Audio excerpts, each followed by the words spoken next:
Congress party आखिर विरोध क्या कर रही है, करना क्या चाहती है। भाई इस देश में अगर गहन पुनरीक्षण होता है, पहले भी होते रहा है, तो अभी क्यों नहीं होगा, उससे क्या परेशानी है।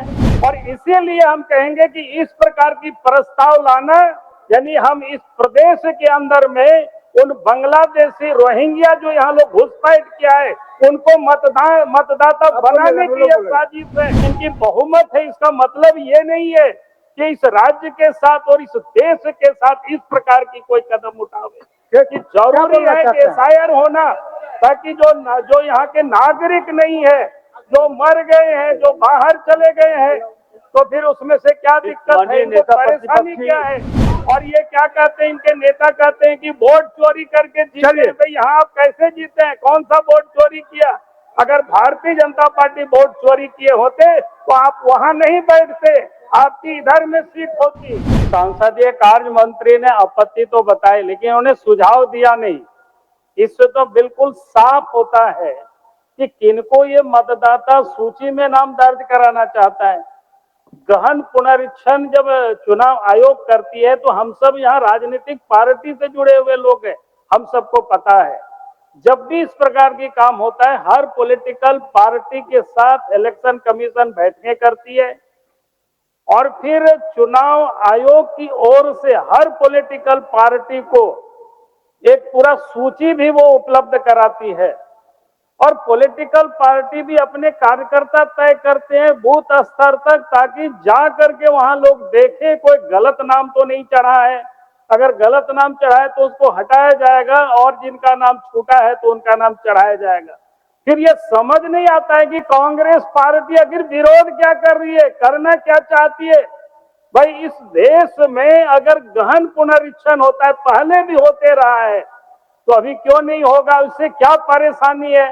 और झारखंड जैसे राज्य में तो इसकी नितांत आवश्यक है। पहले भी मैंने एक दफा कहा है, इस राज्य में जिस प्रकार से डेमोग्राफी जो बदल रही है, खास करके संथाल परगना का क्षेत्र देखे और पूरा झारखंड में ही।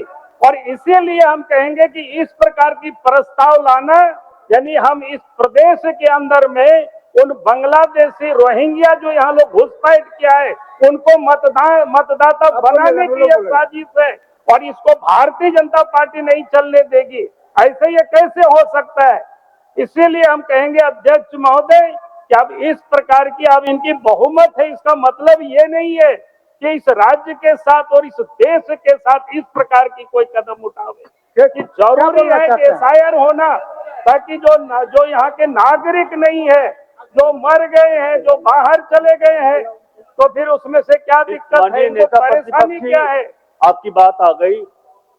अध्यक्ष महोदय, मैंने अपना प्रस्ताव सदन में उपस्थापित कर दिया है, लेकिन एक दो बिंदु पर माननीय नेता प्रतिपक्ष ने जो विषय रखा और हमसे ये अपेक्षा की कि सुझाव तो दीजिए।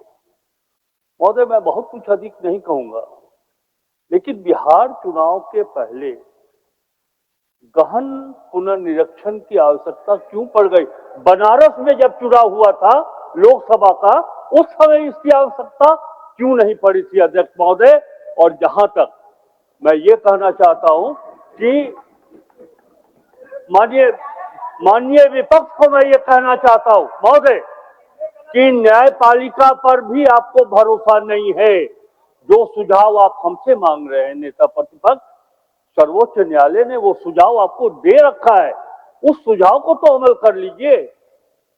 चलिए, बहुत अच्छा है उन्होंने।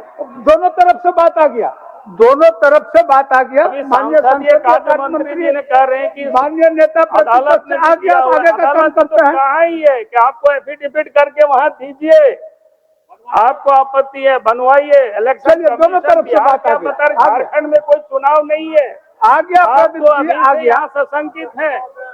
इसलिए किस बात को लेकर के आप इतना परेशान है, किसको आप यहाँ बचाना चाहते हैं अध्यक्ष महोदय।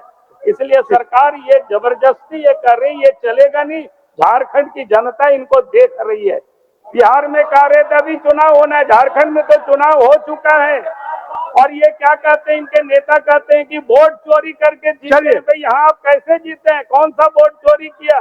अगर भारतीय जनता पार्टी वोट चोरी किए होते तो आप वहां नहीं बैठते, आपकी इधर में सीट होती। इसीलिए ये जो इस प्रकार की दुष्प्रचार होता है प्रदीप जी, नहीं चलेगी। और उसके साथ साथ एक जानकारियां और मिल रही है इस समय किसानों की, खास करके खाद मिल नहीं रहा है, काला बाजारी हो रहा है, महंगे दामों पर मिल रहा है। कृषि मंत्री यहां बैठे हुए, थोड़ा इसको चेक कर लीजिए ताकि किसानों को उचित दाम पर खाद मिले, ये हमें सुनिश्चित करनी ही पड़ेगी। अगर उचित दाम पर नहीं मिले, उसकी काला बाजारी हो तो फिर किसान क्या करेंगे। और इसलिए मैं कह रहा हूं तो ये काम आज सरकार को, अध्यक्ष महोदय आपके माध्यम से सरकार से हम ये मांग करते हैं, सरकार को आज ये भी सुनिश्चित करना चाहिए। उसके साथ साथ आखिरी में बात कहकर के मैं समाप्त करूंगा, क्योंकि ये भी मामला किसानों से जुड़ा हुआ है।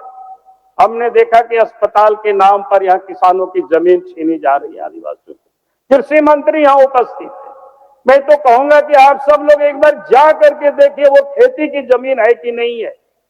अस्पताल कोई बंजर भूमि में भी बन सकता है, 8-10 किलोमीटर हट करके भी बन सकता है, लेकिन वो गरीब आदिवासी बेचारा आज से नहीं लड़ रहा है, 56-57 से लड़ रहा है।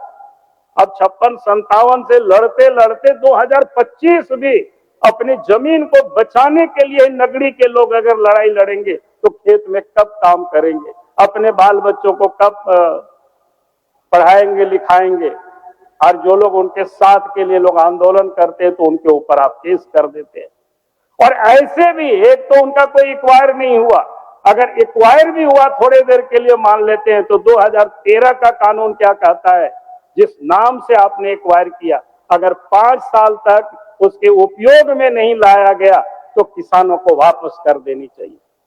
और मैं समझता हूं हेमंत सोरेन के नेतृत्व में सरकार है, जल जंगल जमीन की बात करते, आदिवासी की बात करते, और आदिवासी ही अगर जमीन से उजाड़ दिए जाएंगे तो फिर आदिवासी बेचारा कहां जाएंगे। ऐसे ही झारखंड में आदिवासी 1951 से लेकर के 2011 तक 46% से घट करके आज यहां मात्र 26% हो गए।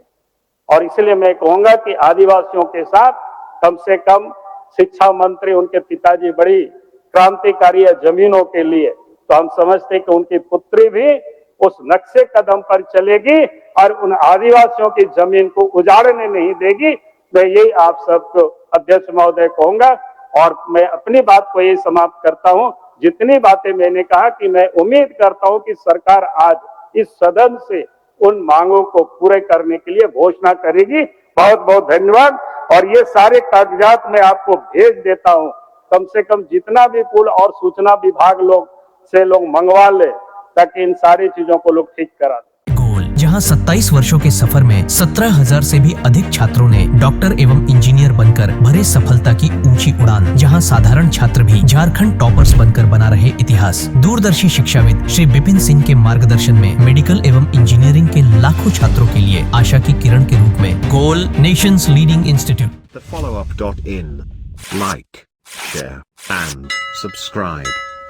www.thefollowup.in